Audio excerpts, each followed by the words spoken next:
अस्सलाम वालेकुम dear student, आज हम यहाँ पे टू डायमेंशन एरे को डिस्कस करते हैं कि C++ में हमारे पास टू डायमेंशन एरे किस तरह काम करते हैं। तो फर्स्ट ऑफ ऑल हम टू डायमेंशन की डिफिनीशन को जानने की कोशिश करते हैं। देखें यहाँ पे मैंने लिखा है two dimension array also called matrix और टेबल। इसको हम मैट्रिक्स भी बोल सकते हैं और साथ साथ टेबल भी। This array consist of more than one rows and columns. Two dimension array जो हमारे पास होती है वो एक से ज़्यादा रोज़ और कॉलम पर मुश्तमिल होती है। Every element in two dimension array has two indices. अगर हम टू डायमेंशन एरे में कोई भी एलिमेंट ले तो इसके लाजमी दो इंडिसेस होंगे। इसमें जो पहला इंडेक्स होगा वो रिप्रेजेंट करेगा रो को, जबकि जो दूसरा इंडेक्स होगा वो रिप्रेजेंट करेगा कॉलम को। तो आए आप डिटेल के साथ देखते हैं कि हम किस तरह टू डायमेंशन एरे को डिक्लेयर करेंगे। तो फर्स्ट ऑफ ऑल हम यहाँ पे सिंटैक्स ऑफ 2D एरे देखते हैं। तो 2D एरे को डिक्लेयर करने के लिए फर्स्ट ऑफ ऑल यहाँ पे हम लिखेंगे डेटा टाइप, फिर स्पेस कोई वैलिड नेम, इसके बाद नंबर ऑफ रोज और यहाँ पे नंबर ऑफ कॉलम्स। एग्जाम्पल के तौर पे यहाँ पे मैं लिखता हूँ इंट। आप कोई भी वैलिड डेटा टाइप ले सकते हैं। यहाँ पे नेम ए और यहाँ पे 3 और यहाँ पे 4। तो नोट कर ले कि जैसे ही हमारे पास ये वाला स्टेटमेंट C++ में एग्जीक्यूट होता है तो ऑटोमेटिकली मेमोरी में स्पेस रिजर्व हो जाती है और वो जो स्पेस होगी वो मुश्तमिल होगी 3 रोज पे और 4 कॉलम पे। किस तरह? इस स्टेटमेंट की मदद से हमारे पास मेमोरी में इस तरह की स्पेस रिजर्व हो जाएगी। यहाँ पे हमारे पास है 3 रोज और यहाँ पे हमारे पास है 4 कॉलम्स और इस पूरे के पूरे ब्लॉक का जो नाम होगा वो हमारे पास होगा ए। अब जिस तरह हमने वन डायमेंशन एरे में जिक्र किया था कि एरे में हर एक एलिमेंट का इंडेक्स होता है, लेकिन यहाँ पे 2D एरे में हर एक एलिमेंट के दो इंडेक्सेस होंगे। आप लोगों ने मैट्रिक्स में देखा होगा कि मैथमेटिक्स में जो हमारे पास मैट्रिक्स होती है, इस तरह सपोज कर ले ये हमारे पास मैट्रिक्स है। तो ये जो मैट्रिक्स है, तो ये जो एलिमेंट है इसको हम A11 कह सकते हैं, मतलब ये पहले रो और पहले कॉलम का एलिमेंट है। इसके बाद ये जो एलिमेंट है इसको हम कहेंगे A12 और इसको हम कहेंगे A13। लेकिन अगर यहाँ पे हम टू डायमेंशन एरे को देखें तो ये जो फर्स्ट एलिमेंट है इसका इंडेक्स होगा A00। इस वजह से है कि ये चूंकि जो पहला एलिमेंट है टोटल एरे ए का, ये पहले रो और पहले कॉलम में है, लेकिन चूंकि इंडेक्सेस हमारे पास यहाँ पे 0 से स्टार्ट होती है, इसी वजह से हम 1 की जगह यहाँ पे लिखेंगे 0। तो ये जो सेकेंड एलिमेंट है, देखें अगर हम इसको मैट्रिक्स के साथ कंपेयर कर ले तो मैट्रिक्स में हमारे पास ये होता है A12, लेकिन यहाँ पे हमारे पास होगा A0 और यहाँ पे 1 की जगह यहाँ पे 0 और 2 की जगह यहाँ पे 1।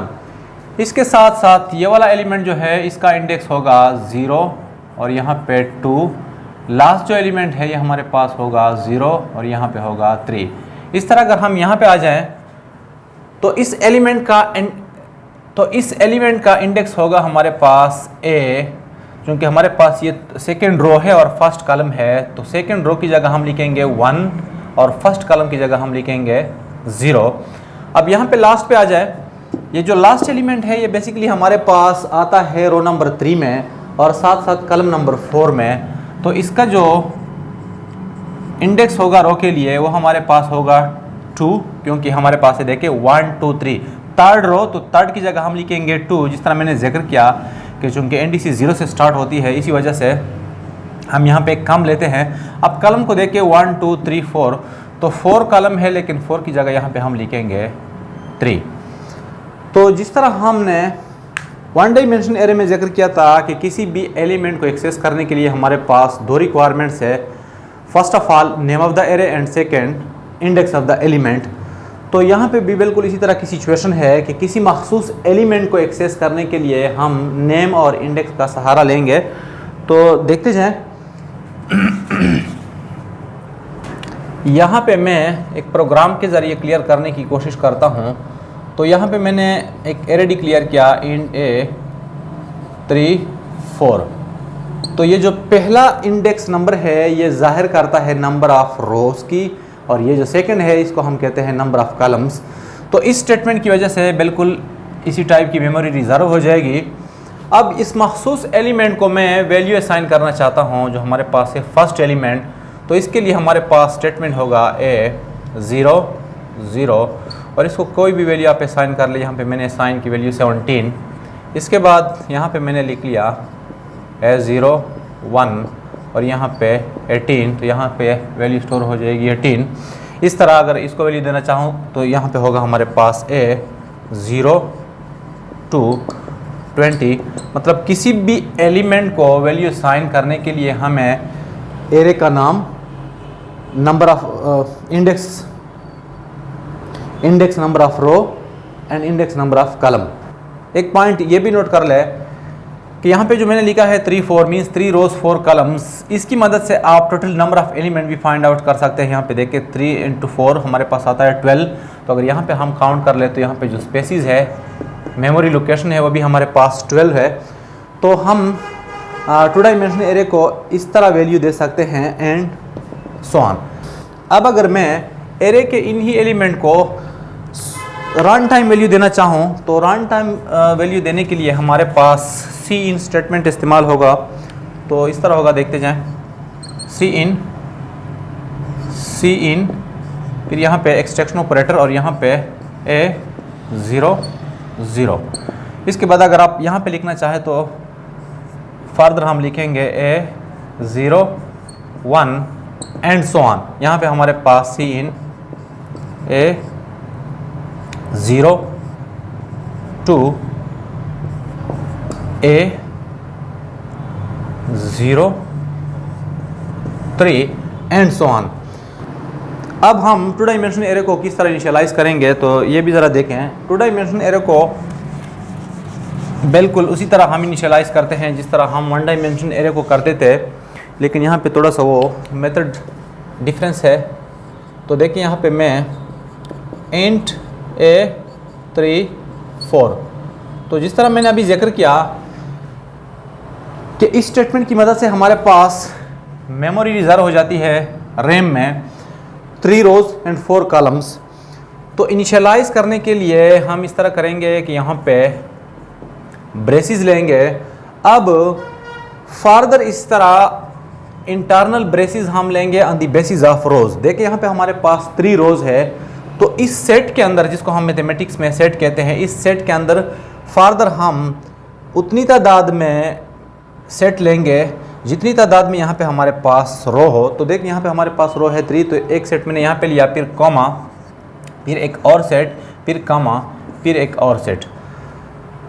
अब 4 का मतलब है कि हर एक सेट में 4 वैल्यूज़, मींस कॉलम जो है वो हम यहाँ पे वैल्यू की शक्ल में रिप्रेजेंट करते हैं। मींस कि यहाँ पे जो वैल्यूज़ होती है वो हम कॉलम की फॉर्म में रिप्रेजेंट करते हैं। किस तरह देखें, यहाँ पे जो एलिमेंट्स है इसको मैं वैल्यू असाइन करना चाहता हूँ तो इस तरह होगा 2 4 1 3। तो ये जो 4 वैल्यूज़ है यहाँ पे इस तरह स्टोर होगी 2 4 1 3।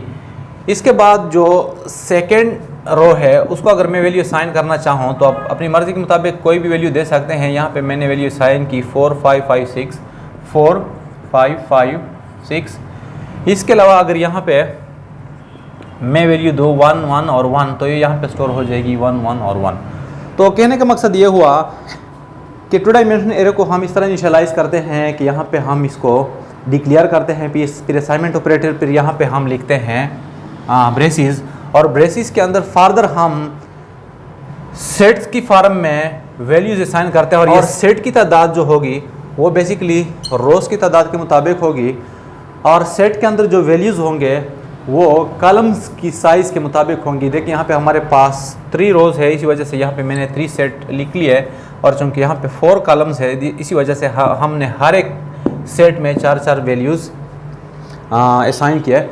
अब यहाँ पे एक और पॉइंट नोट कर ले, जिस तरह हम 1 डायमेंशनल एरे में इसको ब्लैंक भी रख सकते थे, लेकिन यहाँ पे ये अलाउड नहीं है। मतलब यहाँ पे हम 2 डायमेंशन एरे में दोनों को हम ब्लैंक नहीं रख सकते।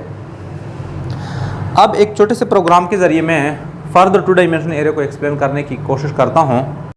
तो देखिए यहाँ पे मैं सपोज करता हूँ कि हमारे पास एक मैट्रिक्स है ये और दूसरा मैट्रिक्स है बी।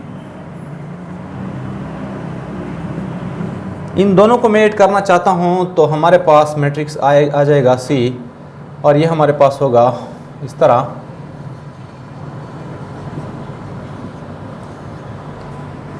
तो अब मैं इसी क्वेश्चन को प्रोग्रामिंग कोड्स की मदद से हल करने की कोशिश करता हूँ। तो फर्स्ट ऑफ ऑल हम ये वाला मैट्रिक्स हम बनाएंगे। तो ये किस तरह होगा आप लोग देखते जाए। इंट ए, यहाँ पे हमारे पास नंबर ऑफ रोज है 2 और नंबर ऑफ कॉलम भी 2 है। देखें number of rose 2, number of column भी 2। अब इसको मैं वैल्यू असाइन करना चाहता हूँ। तो जिस तरह भी मैंने जिक्र किया कि हम इस तरह ब्रेसिस लेंगे, फिर इसके अंदर फार्दर इस तरह हम ब्रेसिस लेंगे ऑन द बेसिस ऑफ रोज। चूँकि हमारे पास 2 रोज है इसी वजह से यहाँ पे मैंने 2 एम्प्टी सेट लिया है।